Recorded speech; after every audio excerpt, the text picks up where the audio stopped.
Saya ingin mengajukan dua postulat. Yang pertama adalah primo executienda est verbis vis, nes ceremonis visto obliteratur oratio, si felix sine argumentis. Yang berarti, perkataan adalah hal pertama yang diperiksa untuk mencegah adanya kesalahan pengertian atau kekeliruan dalam menemukan hukum.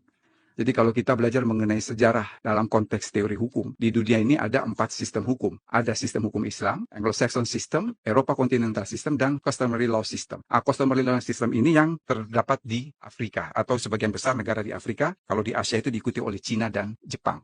Kalau kita kembali kepada hukum positif Indonesia, sesungguhnya kita hanya mengenal 3 teori pembuktian yang menjadi bewijsgronden atau dasar pembuktian. Yang pertama itu adalah positif bewijs teori atau teori pembuktian secara positif menurut undang-undang. Ini dipakai dalam perkara perdata. Di situ berlaku postulat actori incumbit probatio. Siapa yang mendalilkan, dialah yang wajib untuk membuktikan. Yang kedua adalah negatif betelak bewijs teori, yaitu teori pembuktian secara negatif menurut undang-undang. Di sini hakim memutus perkara berdasarkan alat bukti ditambah dengan keyakinan. Teori ini didasarkan pada postulat actori incumbit onus probante, actore non probante, reus absolvitur, bahwa pembuktian dibebankan kepada siapa yang menuntut. Ketika tidak bisa dibuktikan, maka tuntutan itu harus dibebaskan. Yang ketiga yang kita kenal dengan istilah conviction ratione, yaitu keyakinan atas dasar rasionalitas. Itu dipakai di negara kita juga, tetapi dalam pemeriksaan acara cepat terhadap tindak pidana ringan termasuk perkara lalu lintas.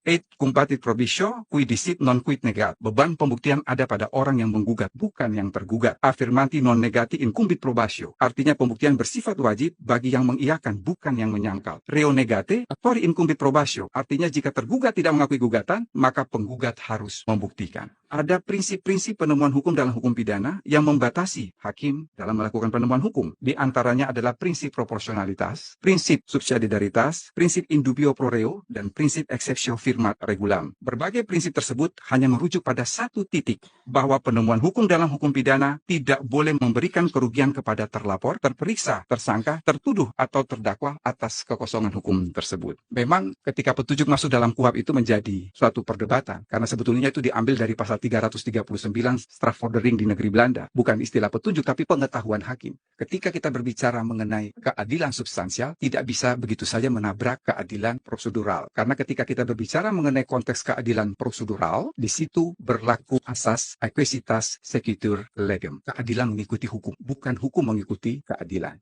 Pembuktian itu hal yang paling prinsip dalam pengadilan. Oleh karena itu ketika berbicara mengenai pembuktian, di situ berlaku 3 asas yang tidak boleh dilanggar, yaitu lex praevia, lex serta, lex scripta, dan lex stricta. Jadi dia betul-betul harus jelas, tegas, dan tidak boleh diinterpretasikan lain daripada apa yang tertulis, karena ini menyangkut nasib orang.